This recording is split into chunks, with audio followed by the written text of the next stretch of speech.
There's something fishy going on here. LeBron James reportedly exploded after whispers tied Paul George's suspension to Bronny. Paul George got caught. 25 games, $12 million gone. He blamed mental health medication. Shaq and Barkley called it fishy on national TV. Bronny's name got dragged into it. What really happened behind closed doors? Paul George's 25-game suspension, LeBron James was furious. Not the usual sideline frustration, not the subtle eye roll, not the passive-aggressive post-game quote. We're talking about a full-blown, locker-room shaking, legacy-defining eruption. Because according to insiders, what happened behind the scenes after Paul George's 25-game suspension sent shockwaves through the NBA wasn't just about a violation. It was about Bronny. It was about a private family battle being dragged into the spotlight. And it was about what LeBron allegedly called a betrayal you don't come back from. The most shocking part? The comments that triggered this storm weren't even originally about Bronny. They were about mental health, about medication, about a suspension. But somewhere in that firestorm of speculation, commentary, and coded language, fingers started pointing, and LeBron noticed. If you think this is just another sports headline, you're missing the bigger picture. This is about legacy, about fatherhood, about what happens when locker room politics collide with family loyalty. And by the time we get to the moment LeBron reportedly confronted Paul George, you'll understand why some insiders are saying this changed relationships across the league. Let's rewind. On January 31st, 2026, the NBA suspended Paul George 25 games without pay for violating the league's anti-drug program. The suspension hit immediately. That same night, the Sixers played the New Orleans Pelicans without him. George was 35 years old. He was in his second season with Philadelphia. He had 16 years in the league, 9 All-Star selections, 0 prior drug incidents of any kind. The suspension came from a positive drug test under the NBA-NBPA anti-drug program. This is the program that covers substances like cocaine, opioids, and certain stimulants. It is separate from the steroids and PED program. Reports confirmed this was not a performance-enhancing drug violation. A first offense under this program carries a standard 25-game ban. The league did not say what substance was involved. The news broke on TNT before that night's games. Shams Charania reported it live, laying out the core details for the Inside the NBA crew and the audience at home.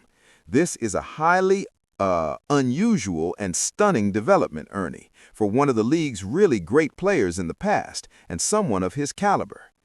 Garan confirmed that George told him directly this was about a mental health issue, not a physical one. George said he took an improper medication during treatment and accepted full responsibility. But Paul George told me today in a statement that this occurrence happened for Paul George with this test that led to a 25-game ban due to an improper medication for a mental health-related issue, not a physical one. George released a full statement through Charania the same day. He said he had been seeking treatment for a mental health issue and made the mistake of taking an improper medication during that process. He said he takes full responsibility for his actions and apologized to the Sixers organization, his teammates, and the fans. That game became the center of a fan theory that spread across Reddit and social media. The idea that the league flagged him because his performance looked suspicious. That theory gained traction online, but had no official backing. The money George lost was not small. He forfeited roughly $11.7 million of his $51.7 million salary for the 2025-26 season. That works out to about $469,692 per missed game. He would not be eligible to return until March 25, 2026 against the Chicago Bulls. That left the Sixers with about 10 regular season games after his return. He's going to be eligible for the last 10 games of the 76ers season. And in total, guys, this is going to cost Paul George almost $12 million. On the court, the loss was real.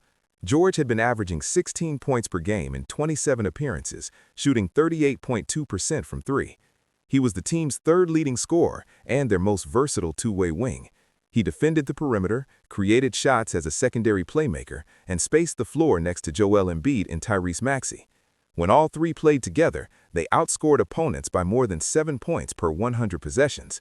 Philadelphia was 16-11 in games George played. They were 10-10 without him. But here's where it gets complicated for the Sixers as a business. George's forfeited salary counted only half against the luxury tax under CBA rules, saving the team over $5 million and dropping them from more than $7 million over the tax line to roughly $1.3 million. That gave the front office room to maneuver at the trade deadline without shedding other salaries. Some fans and media members noticed that timing and questioned whether ownership saw the suspension as convenient. That speculation had no proof behind it, but it added another layer to the conversation. Coach Nick Nurse said George had shown great leadership and that nothing seemed off beforehand. Embiid called replacing him impossible. The organization publicly backed George's mental health explanation and said they would support him. So the situation was this: a 16-year veteran on a max contract in a playoff push, suspended for 25 games over a substance the league refused to name. His explanation pointed to mental health treatment gone wrong. His team lost a key player, but saved millions in tax money. And the internet was already running with theories about what he actually took. That's when the TV cameras turned on. Shaq and Barkley go at Paul George on national TV. The loudest reaction came from TNT's Inside the NBA set. Shaquille O'Neal and Charles Barkley did not hold back, and their comments became the most debated part of this entire story. Shaq spoke first. He acknowledged George's talent and what the suspension meant for the Sixers' playoff hopes, but his tone was sharp.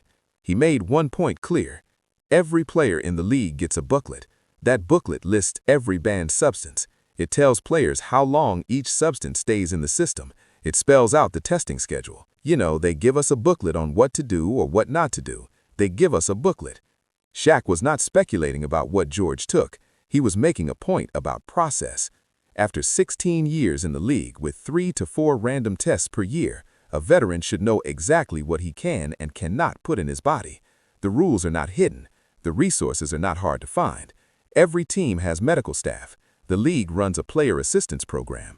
There is a detailed list of approved and prohibited medications. They also give you inside the booklet how long it takes to get rid of something. So you know, I don't want to elaborate what he was doing or what he wasn't doing, but you know, stuff like this should not happen.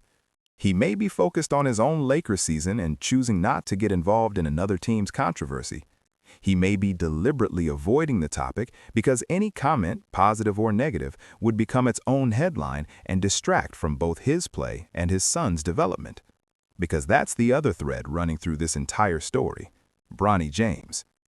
Let's be clear about one thing first. Bronny James has no confirmed incidents of drug use, no failed tests, no suspensions, and no substance-related violations of any kind. The NBA's random drug testing protocol has never flagged him. Any connection between Bronny and drug use exists only in speculative internet posts, satirical memes, and clickbait framing. There is zero evidence linking Bronny to any substance issue. The closest thing to a health-related incident in Bronny's life was his cardiac arrest on July 24, 2023, during a USC practice. He collapsed, lost consciousness, and required CPR and defibrillation. He was taken to Cedars-Sinai Medical Center, where doctors identified a congenital heart defect, a structural issue he was born with. He had corrective surgery, was cleared through rigorous medical protocols, and returned to basketball. A cardiologist who appeared on the Today Show explained exactly what happened in medical terms. This is definitely an uncommon occurrence, but when it happens, it's emotionally jarring. And really what it indicates, and typically, is that there is some underlying cardiac disease that was not picked up. The doctor was clear this was a structural heart issue, not something caused by external substances. In most instances, whether that's a structural heart disease that they were born with, something wrong with the heart muscles or the arteries that supply blood to the heart, or an electrical problem that may be inherited genetically. Some opinion pieces in the aftermath noted that PEDs can contribute to cardiac events in young athletes generally, but multiple reports explicitly stated there was no reason to believe Bronny was involved with any substances. The confirmed cause was the congenital defect, period. So when a title floats around suggesting Paul George snitched on Bronny's drug use, That claim has no foundation. George never made any statement about Bronny and drugs. Bronny has no drug history to snitch about. What George did do was publicly defend Bronny's right to develop as a rookie without being torn apart by critics, and that defense in its own way connected George to the LeBron-Bronny story in a way that the internet then twisted beyond recognition. Paul George defends Bronny and the nepotism firestorm. Paul George's involvement with the Bronny James narrative started long before his suspension. It started in June 2024, before the draft, when George appeared on his podcast and elsewhere to talk about the young prospect. George compared Bronny to Drew Holiday and Derek White, established role players known for doing the unglamorous work that wins games. He praised Bronny's willingness to do whatever his team needed without chasing star moments. He talked about his savviness, his defensive instincts, and his playmaking feel. George had been watching Bronny since AAU. This was not a casual take. When the Lakers drafted Bronny 55th overall in 2024, making him and LeBron the first father-son duo in NBA history, George reacted with genuine enthusiasm. That's dope. I think people hated on it, like they're not looking at it from like what that means to Bron. George saw what a lot of people chose to ignore, what this moment meant to LeBron as a father, not as a brand, not as a business move, as a dad who gets to suit up next to his son. Like, that's dope. I get to play with my son, like, and as big as his legacy is, like, that's part of his legacy too, like. But George also acknowledged the other side. He said the argument about merit is fair. He said it's a lot to put on an 18-year-old. He recognized the pressure without dismissing it. What? Yeah, and I do think the argument is fair, like from the other side of, hey, has he really, earned it from his own merit? The Lakers lost 118 to 104. The criticism that followed was relentless. Fans questioned his readiness. Analysts questioned his minutes. Some questioned whether he belonged in the league at all. George addressed it on his podcast. He did not sugarcoat it, but he did not pile on either. Everybody's going to get criticized. Yeah, he was the 55th pick, but he's also the son of the best or one of the best players to ever play the game of basketball. He acknowledged the unfairness of the situation, how Bronny is expected to produce at a level that no 55th pick would normally face, simply because of his last name. It's unfair to some degree. You don't allow him to kind of navigate and find himself. This is a kid we're talking about, who's trying to find his way in the NBA and trying to live out his dreams. George then pointed to something nobody else had done before him in NBA history. Bronny is playing alongside his father. He's trying to find the NBA game. He's trying to figure this out while doing something that he can say no one has done ever that played before him. No one has played with their father.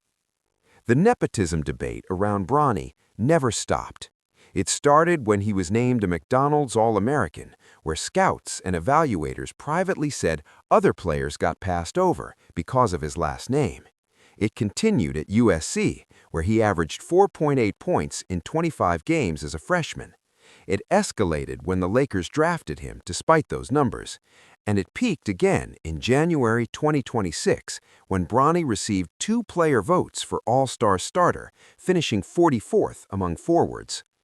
DeMarcus Cousins and Chandler Parsons speculated on their podcast that LeBron or family allies influenced those votes. Parsons called for public ballots to prevent embarrassment. Stephen A. Smith laid out the core tension on First Take. He said he respects LeBron as a father who loves his son, but he also said LeBron's public declaration, "I want to play with my son," put a target on Bronny that Bronny did not create for himself. The scrutiny is not going away. Every missed shot gets dissected. Every good game gets questioned. Bronny exists in a space where underperforming confirms the bust label, and excelling triggers rigged accusations. There is no clean middle ground when your father is LeBron James. The bigger picture: mental health, policy, and perception. Paul George's suspension and the Bronny James controversies may look like separate stories. They are not. They are both products of the same forces: fame, scrutiny, policy, and the gap between what we say we care about and what we actually tolerate. George has been one of the NBA's most visible mental health advocates since 2020. During the bubble in Orlando, he told the media he was in a dark place. He said anxiety and depression were affecting his performance. He described feeling checked out after the bubble. He partnered with BetterHelp to fund up to $3 million in free therapy sessions. He wrote op-eds encouraging athletes, especially in the Black community, to seek help. He talked about seeing a psychiatrist and how therapy changed his perspective. That history is what made his suspension statement credible to many people. He said he was seeking treatment for a mental health issue and made the mistake of taking an improper medication. If you know his background, that tracks. Many common treatments for anxiety and depression, stimulants like Adderall, benzodiazepines. Paul George hasn't played in the city with this type of pressure. Like playing for the Clippers, he wasn't getting that type of pressure. Playing for Oklahoma City, not this type. And then there is the body. George hyperextended his knee in preseason before the 2024-25 campaign. He missed games. He was on minor restrictions early in the 2025-26 season. His body was not cooperating with what his mind wanted to do. And that internal war, wanting to prove you are still the player who earned a $212 million contract while your knees and your confidence are fighting against you, is exactly the kind of thing that drives someone toward treatment they might not handle properly. He hyperextends his knee in preseason, right? So from the start last year, it looked like, man, so he's trying to build his way back up, then he gets hurt again. That weight of wanting to perform, wanting to justify the contract, wanting to be the version of himself that earned 9 All-Star selections, that does not go away just because the roster around you is talented.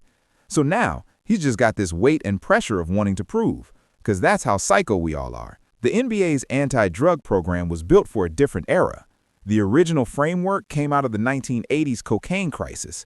It was designed to catch players who were putting substances in their bodies for recreation or performance enhancement. It was not designed with the understanding that a player might test positive because he took an anti-anxiety medication without filing the right paperwork first. The policy has been updated through collective bargaining, but its penalties remain blunt instruments: 25 games for a first offense, regardless of context or intent. Barkley's call for a hall pass on mental health medications points to a real gap. The league has invested heavily in player wellness since the bubble. It expanded its player assistance programs. It brought in more mental health professionals. It stopped testing for marijuana. But the testing protocol for other substances has not evolved at the same pace. If a player is genuinely seeking help and accidentally trips a violation, the system punishes them the same way it would punish someone using cocaine at a party. George's case, whether you fully believe his explanation or share Barkley's skepticism, exposes that gap in a way that is hard to ignore.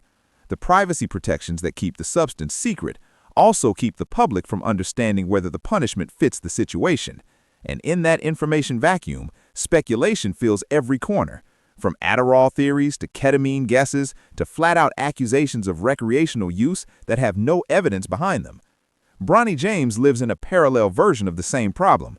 He has no drug violations, no failed tests, and no substance issues of any kind. His cardiac arrest was caused by a congenital heart defect, confirmed by doctors. But the internet does not operate on confirmed facts. It operates on proximity and assumption. Bronny is LeBron's son. George is a high-profile player who got suspended. George once said nice things about Bronny. Therefore, in the logic of viral content, the three must be connected in some scandalous way. They are not. What connects them is something less sensational, but more important. Both George and Bronny are dealing with the consequences of being famous in a system that has not figured out how to handle the human side of its own rules. George followed the wrong process for getting help he may have genuinely needed. Bronny carries a last name that guarantees every stumble will be magnified and every success will be questioned. Neither of them created the structures that put them in these positions, but both of them have to live inside those structures every day. As George serves the remainder of his suspension and prepares to return for the final stretch of the Sixers season, and as Bronny continues grinding through his second year under impossible expectations, the questions they raise are not going away. Should the NBA update its drug policy to account for mental health treatment? Should legacy players be evaluated differently than prospects without famous parents? Should the public accept a player's explanation when the league refuses to share the details? Those are the real questions, not whether Paul George snitched on Bronny James. He didn't. Not